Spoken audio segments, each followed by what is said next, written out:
क्या OCD control में आने के बाद दोबारा हो सकता है? और अगर होता है तो ओसीडी बार बार रूप क्यों बदलता है? मतलब अलग अलग थीम्स का ओसीडी बार बार क्यों होता है? पहली बात तो ऐसा हो ये ज़रूरी नहीं है, लेकिन ऐसा हो सकता है अनफॉर्चुनेटली।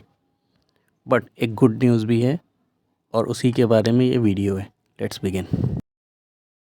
ओसीडी कहीं ना कहीं हम साथ लेकर पैदा होते हैं, ठीक है? तो वो कहीं जाएगा नहीं, बस आप उसको मैनेज कर सकते हो और उसको यूज़ करना सीख सकते हो। देखो, सबसे पहली बार जो ओसीडी होता है वही सबसे ख़तरनाक होता है, ठीक है? और ज़रूरी नहीं ये बार बार आए। मैं सिर्फ एक एग्ज़ाम्पल दे रहा हूँ। जैसे अगर आप ज़ीरॉक्स कराते हो, फ़ोटोकॉपी कराते हो, तो अगर आप किसी डॉक्यूमेंट से फ़ोटोकॉपी करोगे तो फ़र्स्ट कॉपी काफ़ी क्लियर आएगी क्वालिटी उसकी, ठीक है? लेकिन अब आप उस डॉक्यूमेंट से ना करके फ़ोटोकॉपी से ही फ़ोटोकॉपी करो, क्वालिटी गिर जाएगी। और अब आप उस तीसरी कॉपी से एक और कॉपी करो, तो फिर आप देखोगे कि वो क्वालिटी और गिर गई है। वो बिल्कुल भी अब क्लियरिटी आपको नहीं दिखेगी लास्ट वाली फ़ोटोकॉपी में, in the comparison of first copy, ठीक है? तो यही ओसीडी में होता है कि जो सबसे पहली वाला ओसीडी होता है, अगर आपने उसको कंट्रोल कर लिया तो बाद वाले अगर आ भी गए तो आप उसको ईज़िली बहुत कम टाइम में कंट्रोल कर लोगे, ठीक है?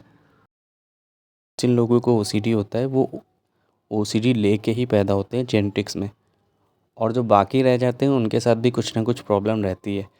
एक्चुअली में अगर ऑब्ज़र्व करो तो दुनिया में कोई भी नॉर्मल नहीं है, बस किसी का पता चल जाता है और किसी को नहीं पता चलता, वो पूरी लाइफ ऐसे ही गुजार देता है, ठीक है? सबके साथ कुछ ना कुछ है।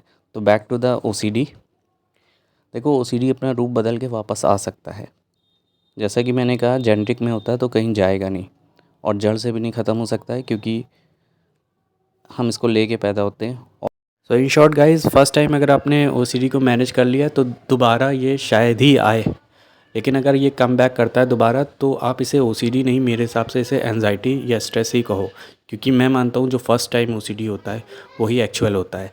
उसके बाद स्ट्रेस एंजाइटी ही मानो। और इस दुनिया में स्ट्रेस एंजाइटी सभी को होती है, सभी को इस तरह की प्रॉब्लम होती है। कई ऐसे डिसऑर्डर्स है जिनके हमें नाम भी नहीं पता है, ठीक है? किसी को हो रहा है, किसी के साथ फ्यूचर में होगा, किसी के साथ पास्ट में हो चुका है। मेरा ऐसा मानना है सबके साथ कुछ ना कुछ तो होता ही रहता है, ठीक है? और एक चीज़ ये है कि ओसीडी इतना बुरा भी नहीं है, इसके बहुत सारे फ़ायदे हैं। अगर आपने इसको यूज़ करना सीख लिया तो ये आपके लिए काम करेगा, ठीक है? ये एक अलादीन के चिराग की तरह भी है अगर देखा जाए तो। अगर इस बड़े से जिन को आपने काबू में कर लिया तो ये आपके लिए काम करेगा, ठीक है? तो आज के इस वीडियो में मुझे इतना ही कहना था। Come on OCD fighters, let's beat OCD together. Thank you very much.